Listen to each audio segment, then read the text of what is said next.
Hi there and welcome to Central Texas Gardener. I'm Tom Spencer. You know, one of my rewards as a gardener is a heightened sensitivity to wildlife.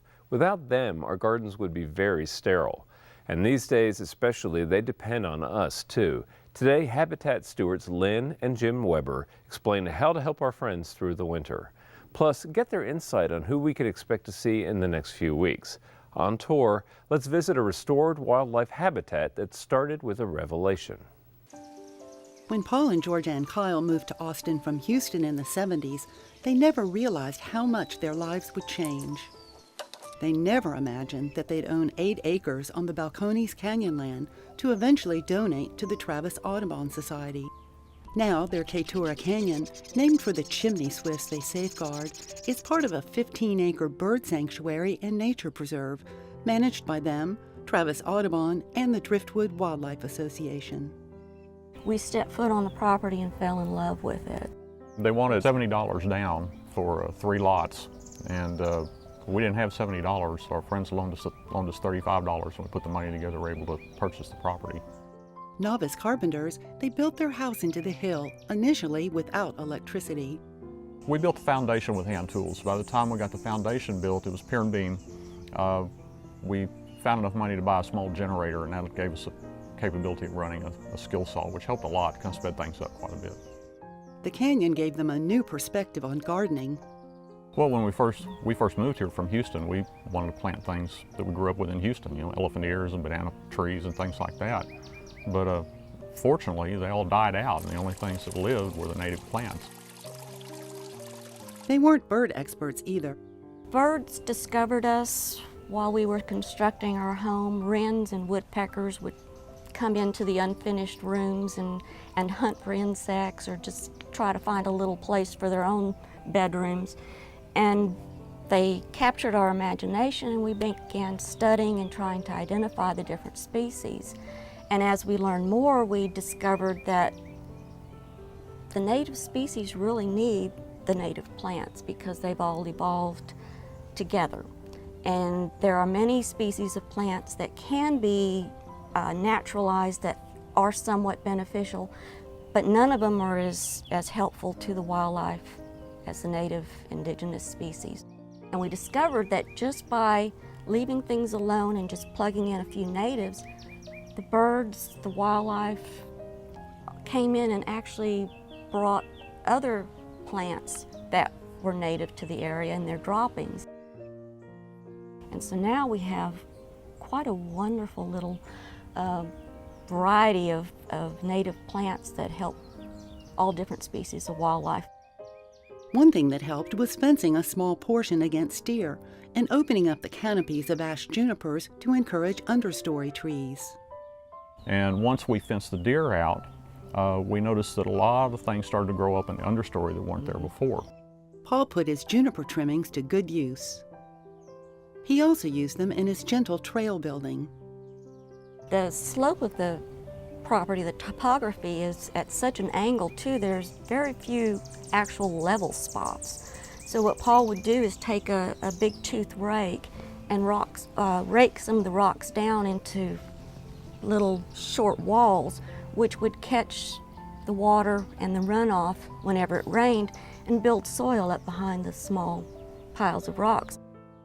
Originally he used mortar on all of the rock walls, and we found out that using just a dry stack method allowed other wildlife like the snakes and the lizards and the wrens to hunt inside the little crevasses. And it also, when it rains, allowed the water to run out instead of building up behind the walls. They corralled the hillside's runoff into watering holes for wildlife.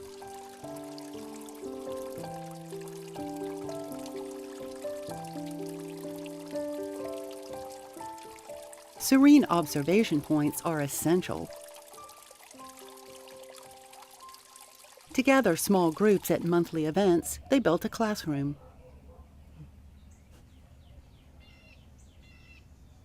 To feed themselves, Georgeanne and Paul built a shelter for their organic crops. But to attract essential pollinators, plants beyond the screens guarantee support. These days, the Mustang grapes are devoted to wildlife that dine on them or nest in their thick screen. They only use feeders near the house for a deck and inside view of the birds that get primary nutrition from the canyon. Along with 30 species of birds that nest at Katura, it's become a stopping ground for migratory species. Endangered chimney swifts have become a special passion. This kind of leads to the name of the place, Katura Canyon. Chimney swifts, the scientific name is Katura pelagica. They migrate to Peru in the fall. They're here during the spring. They show up in early to late March, raise their babies, and then by October, mid-October, they're gone. Chimney swifts, like all of our neotropical migrants, are declining, so much so that they're listed as a threatened species now in Canada, where their populations are down by more than 95%. Here in the United States, populations are going down. They're not as dramatic as that, but we probably have half the chimney swifts that we had in 1960. Their concern led to 2 books to educate others to join their preservation mission. The Kyles built 16 towers to encourage nesting at Katura. 3 of the towers that we have do have cameras in them, where we can monitor the swifts. One reason we've been able to learn so much about them is because of this technology, with these miniature cameras where we're able to observe them without disturbing them.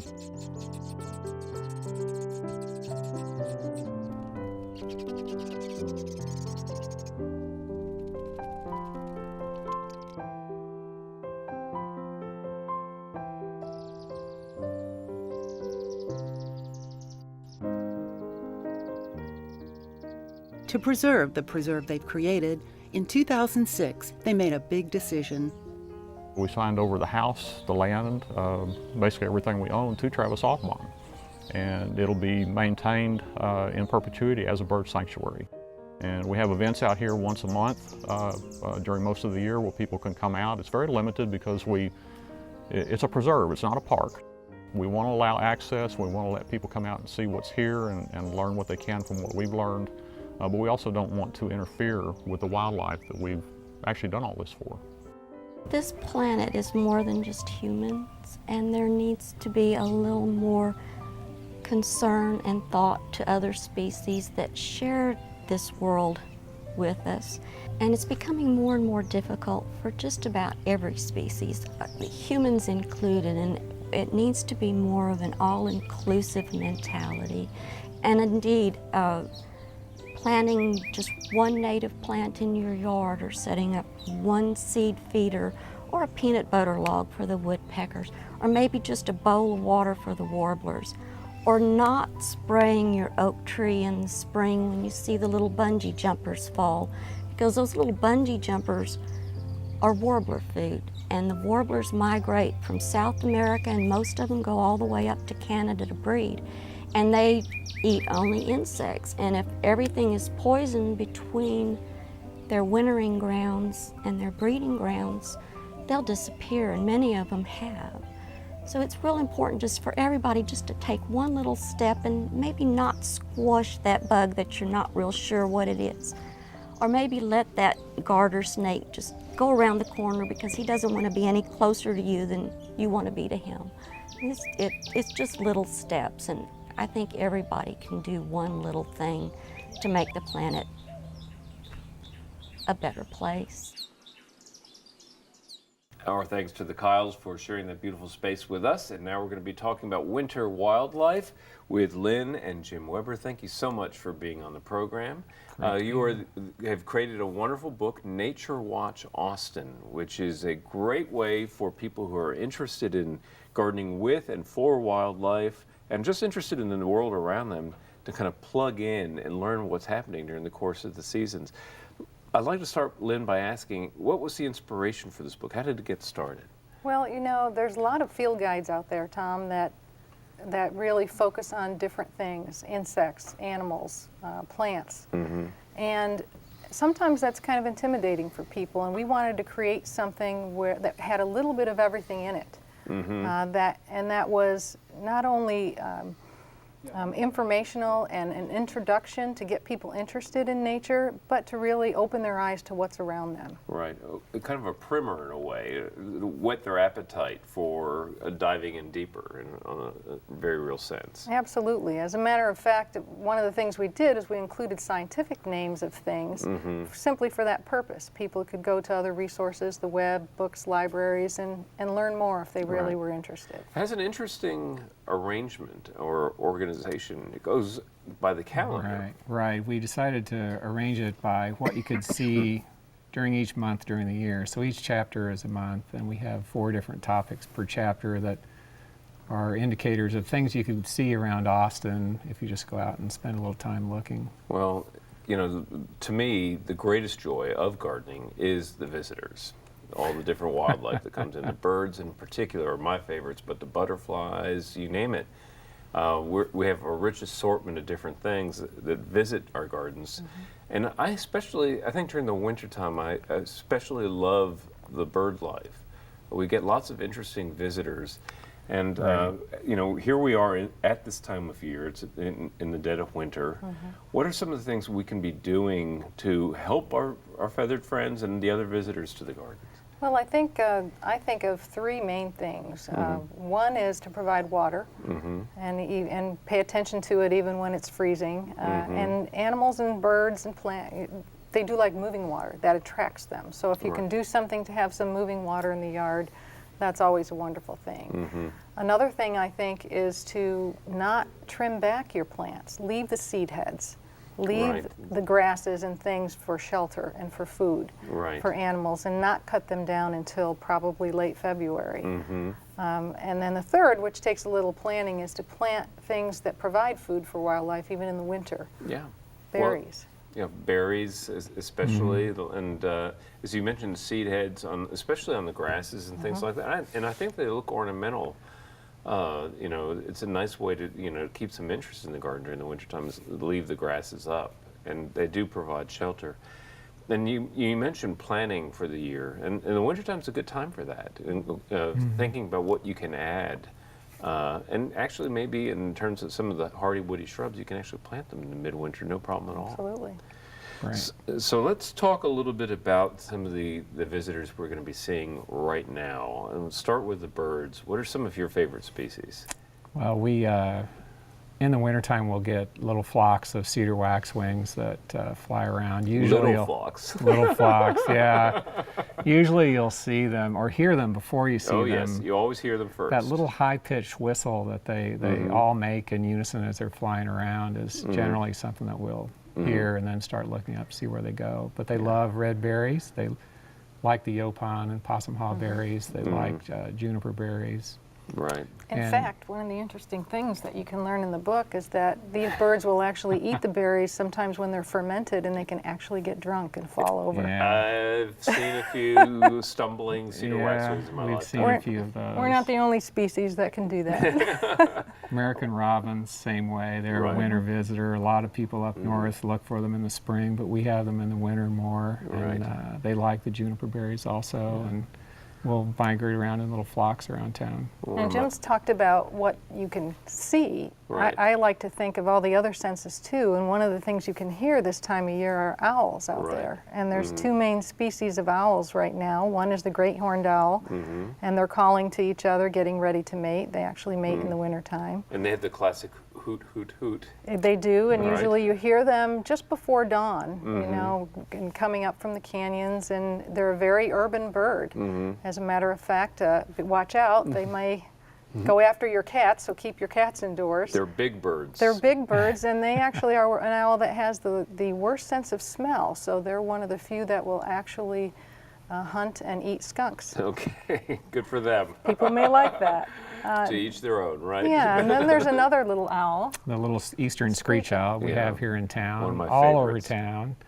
They'll nest in your backyard if they find a hole in a tree or a little cavity somewhere. They're just little guys, and they'll be out calling with a little low trill to each other. In The most morning exotic, too. and then when I first heard screech owls calling in the middle of the night in central Austin, To me, it sounded like a tropical monkey or something like Yeah. that in a tree nearby. I couldn't place it as a bird call at all. It was Yeah. very Right. strange. They They have have- kind of this whinny call that's a kind of an odd call. Then there's Yeah. a little tiny soft trill. But Yeah. they're talking to each other this time of year also, and Right. thinking about raising a family.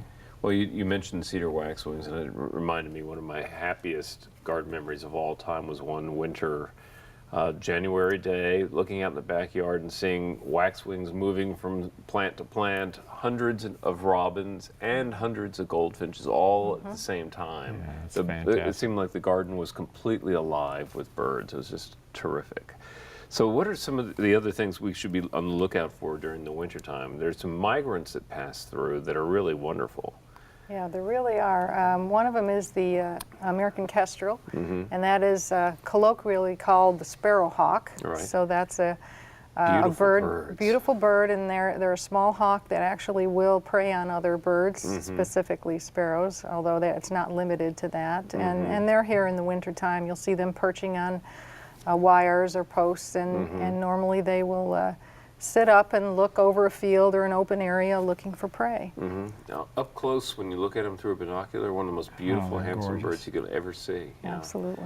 The other major type of birds that we get in the wintertime are the waterfowl. We get a lot of ducks that come down and live on Town Lake or out at Hornsby Bend or Colorado River or other areas. And we get lesser scaup and gadwalls and among And coots. others, lots of coots, ruddy ducks, northern shovelers, in large numbers. Yeah, very large. I've been out to Hornsby Bend with some birders before, and let me tell you, I learned a whole lot about birds I never imagined being in Austin, including shorebirds sometimes. Yeah, that's a shorebird hotspot. Right, just an amazing array of different visitors on that front.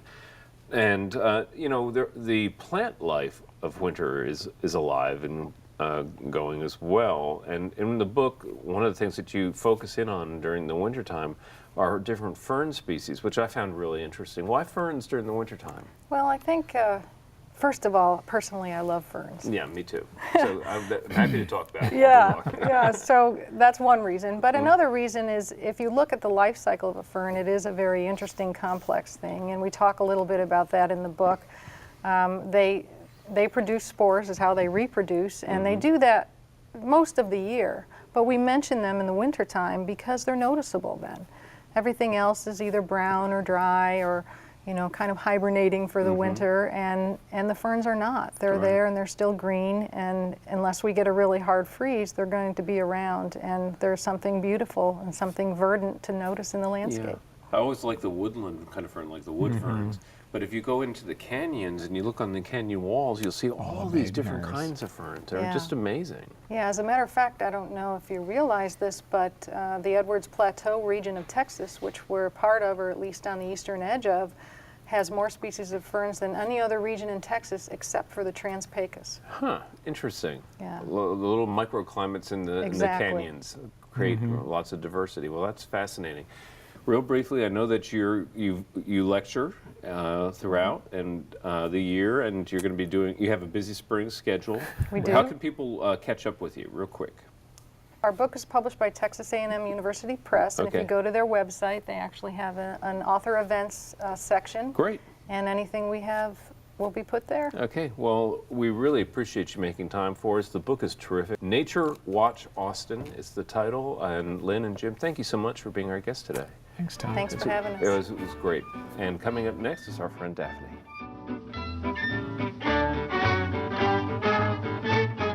Hi, I'm Daphne Richards. Our question this week is about a tomato that's sprouting from the inside. And what's going on?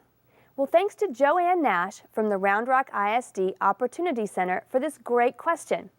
One of her colleagues, Cindy Taylor, brought in this odd tomato for Joanne's class to explore. And here's what happened. Last summer, Cindy's air conditioner went out and this tomato got a bit warm. This situation is called vivipary, which is Latin for live birth, when seeds germinate inside the parent plant. If things are just right, the internal seeds sprout and grow out through the skin. Since the same thing can happen in a compost pile, the students decided to pot up their tomato. As it took root, they watered and fertilized it with water from their fish tank. For the winter, they've moved their new tomato plant into their greenhouse, and I bet they get the first tomatoes on the block this year. Our pick this week is possumhaw holly, Ilex decidua. Cedar waxwings, like this one dining at the Kyles, love the fall and winter berries. They're also favored by mockingbirds, American robins, and other wildlife. Despite the horrible summer, the Kyles possumhaws are covered with berries. This native shrub is deciduous, adding colorful interest to what might otherwise be a drab winter garden. It gets 15 to 30 feet tall and 15 feet wide, so it could actually be treated as a small tree. Like other hollies, the leaves are thick and glossy during the growing season, and these turn yellow in the fall before they're dropped. This plant really needs full sun to produce a good crop of winter berries, but it can tolerate some shade.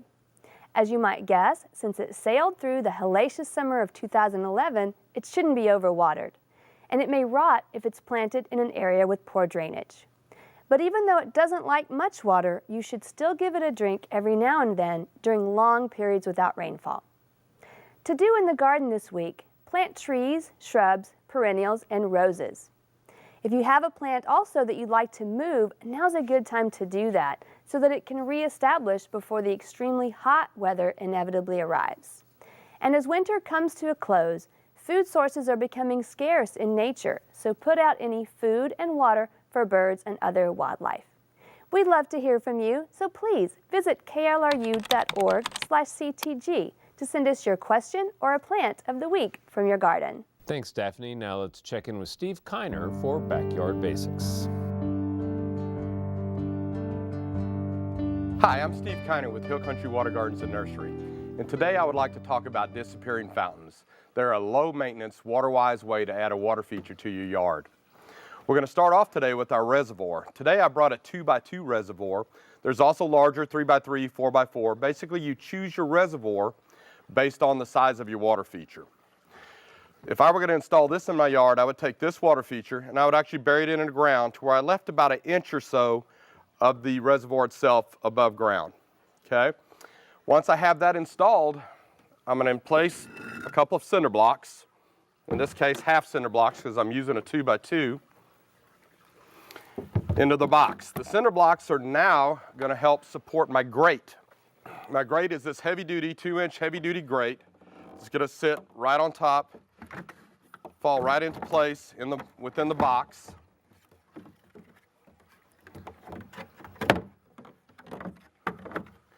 And the cinder blocks are going to help support the weight of the feature. What's going to happen next is I'm going to install my pump. What I brought today is a 250 gallon per hour pump. It's a great piece of machinery. It only uses 21 watts of electricity, so it's super efficient. I'm going to put this into my feature. I've removed the access panel. The access panel is actually cut into the grate, and it's a great way for you to get into your water feature after it's installed. So say your pump goes out or something like that, you remove the panel, push the gravel out of your way, and you'll be able to access anything that's going on. I put a couple of fittings on here to help me connect to my tubing. I'll connect to this here. Now I'll basically slip this into the box.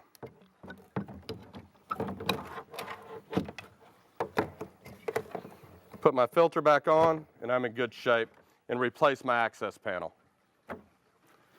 Next, I'm going to take the mesh.